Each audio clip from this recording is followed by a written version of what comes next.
नमस्कार दर्शक बंधु ए पीएम किसान योजना रे चाषी भाई मानक मिलवाक जाऊँगी 2000 टंका लेखे। तो चलतु डिटेल सहित जाना राज्य सरकार क्यों तारीख में क्यों डेट्रे चाषी भाई मानक 2000 टंका लेखे बंटन करने जाऊँगी डिटेल सहित जाना यही वीडियो मध्यम। तो आउ डे नक वीडियो को स्टार्ट करने पूर्व मुझे कही रखी कि जदि आपण मैंने आम चैनल टी नुआ आसछंती निश्चिंत भाव में यही चैनल टी गोटे लाइक शेयर सब्सक्राइब करने को भूलिए ना।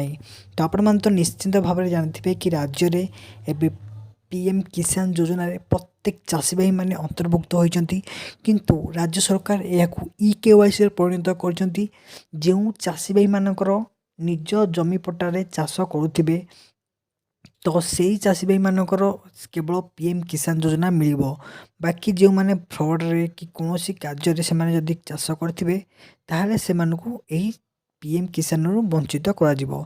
चलतु आज वीडियो आपको किपर लगे कमेंट माध्यम निश्चिंत भाव जनइबे और आपण मैंने पीएम किसान योजना चाषी भाई मान केते टंका पाउछंती ता डिटेल्स जनइबे।